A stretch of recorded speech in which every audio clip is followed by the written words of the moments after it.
안녕하세요. 오늘은 조선 후기의 문화와 생활상에 대해 살펴보도록 합시다. 먼저 조선이 이 시기 어떻게 주변 국가와 교류하였는지 동아시아의 교류 챕터에서 살펴보도록 할게요. 그리고 새로운 학문이 발달해가는 과정을 보겠습니다. 그 다음에는 조선 전기와 비교했을 때 조선 후기의 생활상에 어떤 변화가 나타났는지 살펴보고 마지막으로는 조선 후기 사람들이 향유한 문화와 예술을 구경해 보겠습니다. 조선 전기와 후기를 구분하는 기준이 무엇이라고 이야기했나요? 네, 임진왜란과 병자호란이었습니다. 각각 어느 나라가 쳐들어온 전쟁이었죠? 네, 임진왜란은 일본, 그리고 병자호란은 청의 침입으로 시작되었습니다. 임진왜란과 병자호란을 겪고 난 후 조선, 일본과 청이 철천지 원수처럼 여겨졌겠죠. 하지만 그렇다고 해서 평생 담을 쌓고 살 수만은 없잖아요. 오랜 기간이 흐르지 않아서 두 나라와 조선은 다시 국교를 맺게 됩니다. 이때 일본으로 파견되었던 사절단을 통신사, 그리고 청으로 파견된 사절단을 연행사라고 부릅니다. 먼저 통신사부터 확인해 봅시다.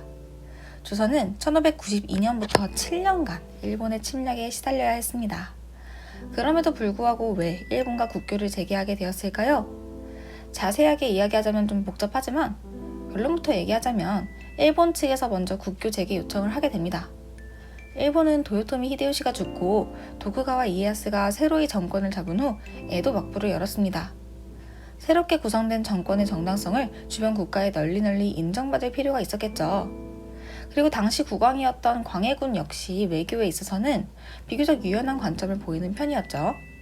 그래서 사명대사로 하여금 조선인 포로를 귀환시키는 조건으로 일본과 기유각서를 체결하게 되었습니다. 즉 정리하자면 일본이 국교 요청을 이렇게 요구하고 그에 맞는 조건이 조선과 적당히 합의가 되면서 국교가 재개되었다고 볼 수 있겠습니다. 통신사는 주로 일본 막부의 지배자인 쇼군이 새로이 즉위할 때마다 파견되었습니다. 이건 통신사 행렬도인데요.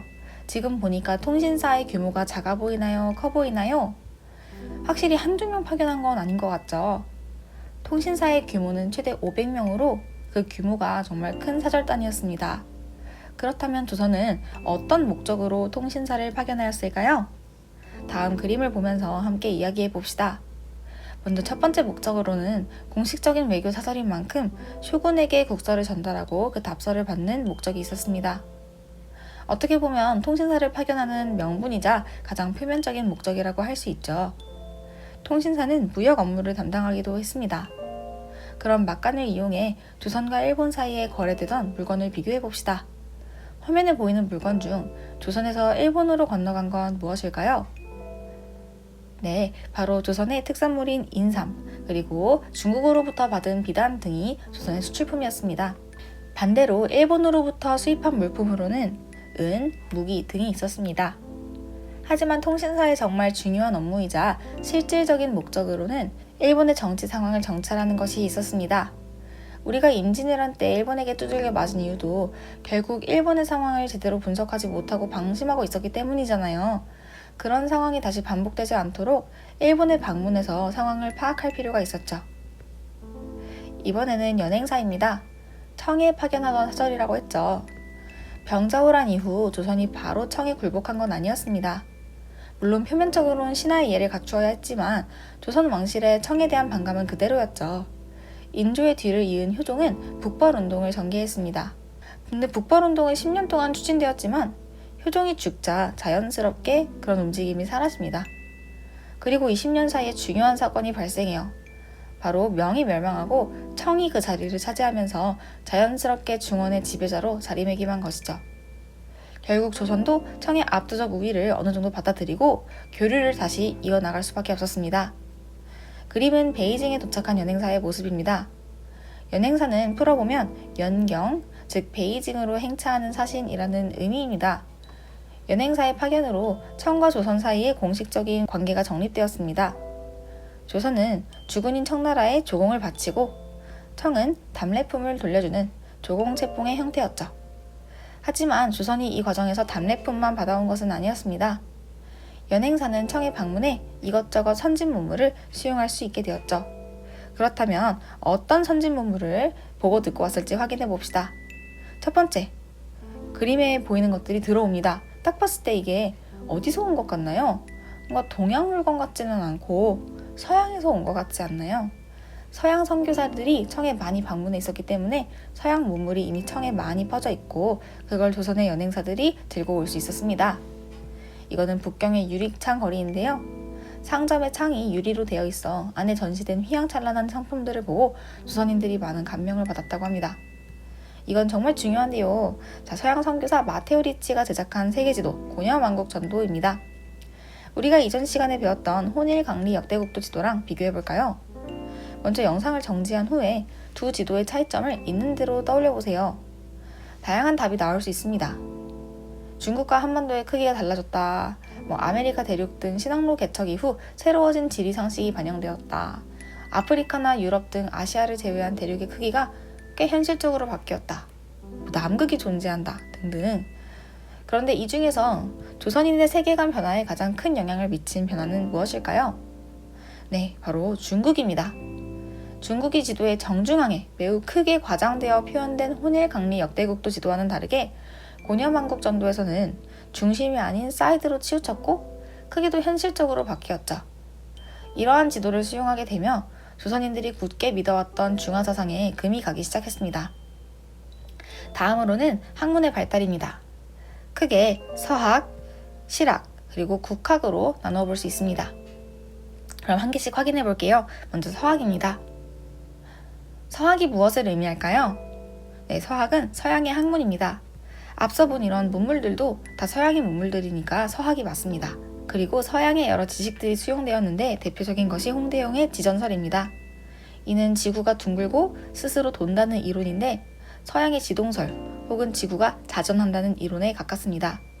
당연히 당시 조선인들에게는 매우 센세이셔널하게 받아들여진 과학 이론이었습니다. 그리고 천주실의가 들어옵니다. 앞에서 고려왕국 전도를 만든 이 마테오 리치란 인물이 천주시리의 저자이기도 합니다. 천주시리란 이름을 봤을 때 어떤 책일 것 같나요? 천주, 즉 천주교 교리서입니다. 동양인들도 쉽게 이해할 수 있도록 천주교의 교리를 풀어 쓴 책이었죠. 그런데 이런 천주교 교리서에는 인간 평등, 제사 부정처럼 당시 조선 사회가 받아들이기에는 매우 급진적인 주장도 있었습니다. 그래서 조선 정부 차원에서 이런 서학을 금지하기도 하였어요. 하지만 천주교는 이후 일부 학자들과 백성들을 중심으로 전 차원이 확산되었습니다. 이번에는 실학입니다. 조선 전기 문화에서 확인했는데 이 빈칸에 들어갈 말이 무엇이었을까요? 네, 바로 성리학이었죠. 그런데 이런 성리학이 슬슬 그 한계를 드러내기 시작했어요. 성리학은 쉽게 말해서 우주의 근원과 인간의 내면을 연구하는 학문인데 그것만으로는 현실의 여러 문제를 해결하기에 역부족이었던 것이죠. 이런 한계점을 극복하고자 이른바 실용학문인 실학을 연구해야 한다는 경향이 새롭게 등장합니다. 실학을 분류하면 사실 크게 세 갈래로 나눌 수 있어요. 첫 번째가 농업중심 개혁론, 두 번째가 상공업 중심 개혁론입니다. 그리고 여기 없는 세 번째가 바로 국학인데 앞에 두 개랑 즉 농업중심 개혁론과 상공업중심 개혁론과는 조금 성격이 달라가지고 제가 그냥 아예 다른 카테고리로 뺐습니다. 좀 이따 볼게요. 그럼 먼저 이 두 가지를 비교해 볼게요. 먼저 농업중심 개혁론은 이름처럼 농사에 있어서 가장 중요한 토지 제도를 개혁해야 한다는 주장이었습니다. 상공업 중심 개혁론은 상공업의 진흥을 주장한 이들이었는데 이들 중에서는 특히 연행사 출신으로서 청의 선진 문물을 빠르게 수용해야 한다고 주장한 이들이 많았습니다. 직접 보고 오니까 이런 선진 문물들 우리에게도 필요하다 이런 거죠. 그래서 이들을 북쪽의 학문을 배워야 한다고 주장하는 이들이라고 해서 북학파라고 부르기도 합니다. 이들의 주장을 살펴볼게요. 일단 영상을 멈추고 이 표 속에 있는 내용을 천천히 읽어보세요. 다 읽어보셨나요? 먼저 농업중심 개혁론에는 유형원, 이익, 그리고 정약용 등의 학자가 있는데요. 이들은 공통적으로 국가의 경제에 있어 가장 중요한 역할을 하는 농민들이 농사를 지으려면 그들에게 최소한의 토지를 보장해 주어야 하고 생산물을 효율적으로 분배할 수 있어야 한다고 주장했습니다. 상공업 중심 개혁론사들은 상공업의 진흥을 위해서는 청의 기술과 경제생활을 본받아야 한다고 이야기하기도 했는데요. 특히 박제가는 돈을 우물물에 비유하면서 우물물이 퍼내면 계속 채워지고 안 쓰면 마르듯이 돈도 계속 써서 소비를 촉진함으로써 경제를 활성화해야 한다라고 이야기했습니다. 이러한 주장의 영향도 생각해 볼게요. 농업 중심 개혁론자들의 주장은 조세 제도의 개편에 영향을 미쳤고, 상공업 중심 개혁론자들의 주장은 상공업의 진흥에 영향을 미쳤는데요. 사실 여기까지는 너무 당연한 얘기죠. 근데 중요한 건 여기서 상공업 중심 개혁론자들이 이후 개항기에 개화 사상으로 이어진다는 것입니다. 결국 북학파도 그리고 개항기의 개화 사상가도 선진 문물을 빠르게 수용해야 한다고 주장하고 있기 때문에 이렇듯 학문의 계통이 이어진다고 볼 수 있겠습니다. 다음으로는 국학입니다. 국학이 발전하게 된 배경부터 볼게요. 먼저 중국 중심의 세계관이 깨졌습니다. 그간 오랑캐로 여겼던 만주족의 청이 명의 자리를 대신하게 되고, 서양으로부터 새로운 지리상식이 막 들어오게 되면서 그간 찰떡같이 믿어왔던 중화사상, 즉 한족의 국가가 세계의 중심이다 라는 인식이 사라진 것이죠. 그리고 서양으로부터 여러가지 과학기술, 문물 들어오면서 우리의 것을 지켜야 된다는 학문적 움직임이 생겨나기도 합니다. 그러면 국학이란 무엇일까요? 한자를 보면 나라, 국자가 들어가 있는데요. 국학은 우리나라의 역사, 지리, 언어 등을 연구하는 학문입니다. 다양한 학자들이 국학 연구에 힘을 보탰는데요. 이 중에서 유득공은 익숙하시죠?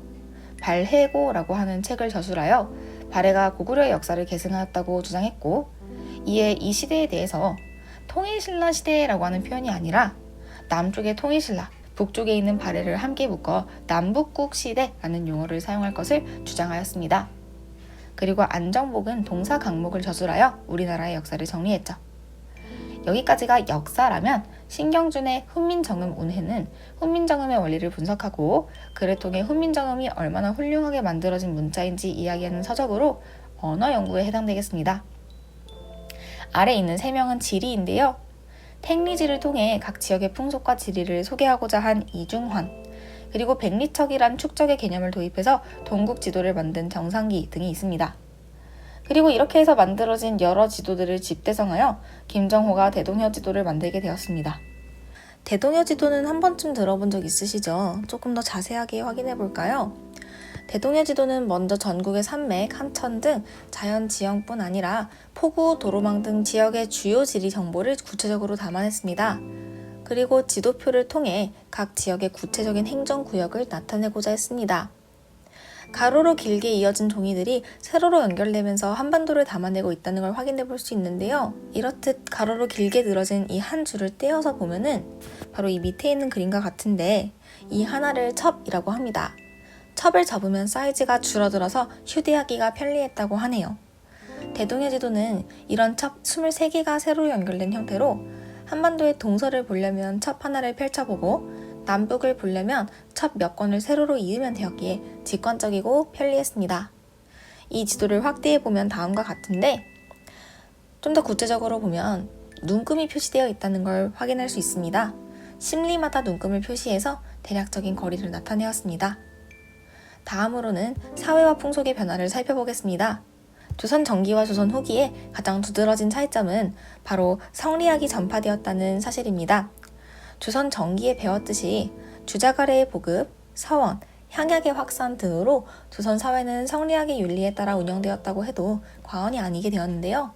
그 중에서 평민의 삶에 가장 큰 영향을 미쳤던 이 주자가래는 북의 중심 사회를 이상적인 것으로 보았습니다. 즉 본격적으로 남존여비 사상이 퍼지고 남성 중심 사회로 변모해 가기 시작했던 것이죠. 이런 사상은 생활 전반에 큰 변화를 가져왔는데요. 먼저 제사입니다. 조선 전기만 해도 제자녀 윤회봉사, 즉 모든 자녀가 돌아가면서 제사를 지내는 것이 자연스러웠습니다. 하지만 후기로 가면 갈수록 적장자, 즉 본처가 낳은 첫째 아들만 제사의 의무를 가지는 형태로 바뀌었어요. 이는 상속의 풍습에도 영향을 미쳤습니다. 원래는 부모의 유산을 남녀 상관없이 균등하게 상속하였습니다. 하지만 조선 후기로 가면 갈수록 제사를 혼자 도맡아 하는 장자에게 많은 재산을 물려주게 되었죠. 다른 자녀들이 아예 상속을 못 받았다라기보다는 장자가 압도적으로 많은 재산분을 상속받게 되었다고 볼 수 있겠습니다. 그렇다면 만약에 적장자, 즉 아들이 없다면 어떻게 했을까요? 첫째 딸한테 재산을 물려준다? 아닙니다. 그런 상황에서는 양자를 드리면서까지 아들에게 상속하였습니다. 다음으로는 혼인풍습입니다. 조선 전기까지는 신부 집에서 혼례를 치르고 그리고 일정 기간 동안 남자가 신부집에서 사는 처가살이의 전통이 남아 있었습니다. 하지만 주자가래에서는 친형제라고 하는 것을 혼례의 풍습으로 규정하자 우리나라에서는 우리의 전통과 주자가래에서 이야기하는 친형제를 절충한 반친형제, 즉 신부집에서 혼례를 치르되 이후 곧장 신랑 집으로 가서 생활하는 풍습이 보편적인 혼례로 자리 잡았습니다. 마지막은 족보 편찬입니다. 조선 전기 외가, 처가의 계보도 모두 수록했던 것과 달리 조선 후기로 가면 갈수록 북의 중심으로 남성만 족보에 기록하였습니다. 첨언하자면 족보 편찬은 양반 사이의 유대감을 강화하기 위함이었는데요. 조선 후기 왕권이 약해지면서 상대적으로 지방의 수령과 향리의 권한이 강해지자 원래 향촌 사회를 주도하던 양반의 영향력이 상대적으로 약화되면서 양반들 사이의 유대감을 강화하려는 움직임이 발생합니다. 족보 편찬이 그중 하나고 다른 노력으로는 같은 성씨끼리 마을을 형성하는 동성 마을의 형성 등이 있었습니다. 그렇다면 여성의 삶은 어떠했을까요? 보나마나 여성의 인권이 훨씬 떨어졌겠죠. 이 당시 여성은 바깥 출입마저 자유롭지 못한 처지가 되었습니다. 그림에 보이는 여성처럼 외출할 땐 장옷으로 얼굴을 가려야 했고 집안에서도 남성과 여성이 지내는 공간이 사랑채와 안채로 분리되어 있었습니다. 그리고 성리학적 유교 윤리에 따라 남편이 죽고 난 후에도 정절을 지키는 것이 강조되면서 과부의 재혼도 금기시되었습니다. 이번엔 농업과 상공업의 발전입니다. 먼저 농업부터 그 다음에는 상업, 마지막으로 수공업 이 순서로 살펴보도록 하겠습니다. 자, 그림 속에 있는 사람들은 무엇을 하고 있는 것 같나요? 키워드 힌트를 보면서 대답해 봅시다. 네, 모내기법을 이용한 농사를 짓고 있어요. 이 모내기법이란 벼를 모판이라고 하는 작은 곳에서 싹을 틔우고 그게 어느 정도 자랄 때까지 기다렸다가 나중에 논으로 옮겨서 키우는 방법을 말합니다. 그렇기 때문에 벼가 모판이라고 하는 굉장히 좁은 곳에서 자라는 동안 원래 이 벼를 심었어야 되는 넓은 땅에다가는 보리를 심고 이 보리를 수확한 후에 다시 벼를 심음으로써 같은 땅을 2번이나 활용할 수 있었죠. 자, 그래서 모내기법의 장점을 볼 건데 방금 제가 설명한 게 바로 벼와 보리의 이모작입니다. 그리고 벼가 자라는 동안 잡초를 제거해주는 것이 중요한데 처음에 벼를 심고 키우는 공간이 굉장히 더 좁고 작은 모판이었기 때문에 이런 잡초를 제거하는 등 벼 관리에 들어가는 노동력이 훨씬 감소했습니다. 그럼 한 사람이 감당할 수 있는 토지의 면적이 늘어나게 되겠죠. 그러면서 이전에 비해 더 넓은 면적에서 농사를 지을 수 있었습니다. 그거를 넓을 광자를 써서 광작이라고 불러요. 그리고 농사를 지으면서 두레와 같은 공동체 조직을 형성하기도 하고 이런 과정에서 농촌의 유대감이 생기기도 하였습니다. 조선 후기 중대한 농업의 변화 중에서는 상품 작물 재배도 있었습니다. 상품 작물이란 인삼, 담배처럼 먹고 사는데 꼭 필요하진 않지만 시장에 내다 팔았을 때 상품 가치가 있는 그런 기호식품과 비슷한 작물들을 많이 포함하고 있습니다. 이런 상황적 조건을 잘 활용한 농민들은 부를 축적해서 분홍으로 성장할 수 있었지만 그 이면에는 남의 땅을 간신히 빌려가지고 농사를 짓는 소작농, 그리고 도시로 이동해서 광산 등에서 일하며 하루하루 품삯을 버는 임노동자도 있었습니다. 이번은 상업의 발달을 보겠습니다. 대동법이 실시되며 공인이 전국을 돌게 되면서 전국의 장시가 활성화되었습니다. 그리고 조선 후기에는 각 지역의 상인들이 상권을 구축하였는데요. 각 지역에서 활동한 상인 집단을 각각 확인해 보자면 한성에서는 경강상인, 그리고 개성에서는 송상, 부산에서는 동래, 즉 내상, 평양에서는 유상, 의주에서는 만상 등등 이런 상인들이 활약했습니다. 그리고 여기 지금 보시면은 개시, 후시 이런 표현들이 있는데요.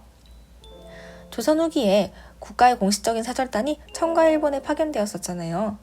이럴 때 발생했던 공식적인 무역을 개시무역이라고 합니다. 하지만 이런 무역의 기회가 흔치 않다 보니 많은 상인들이 뒤따라가서 비공식적으로 무역을 하기도 했는데요. 이를 후시무역이라고 하였습니다.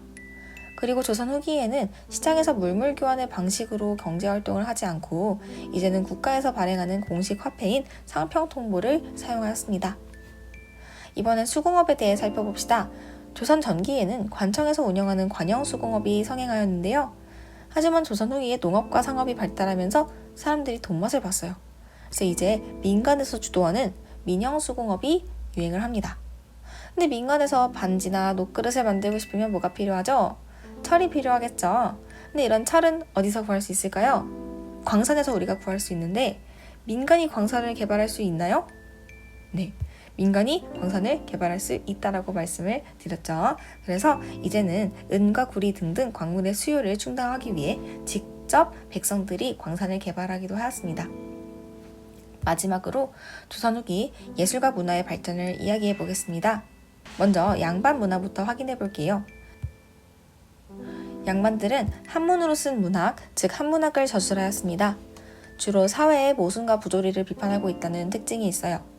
그리고 글씨를 아름답게 써서 그 예술적 가치를 인정받기도 했습니다. 또 공예 분야에서는 청화, 백자 등이 유행했어요. 이번에는 그림입니다. 먼저 조선 후기에는 진경산수화가 유행했는데요.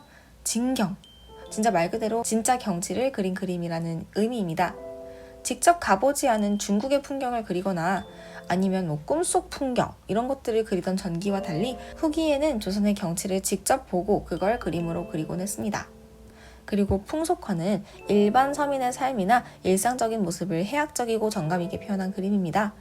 그림의 대상은 서민이긴 한데 이 풍속화로 유명한 김홍도, 신윤복 이런 화가들이 양반 출신 인물들이라서 일단 양반 문화에 넣어놓긴 했습니다. 근데 서민 문화 카테고리로 집어넣어도 괜찮을 것 같아요.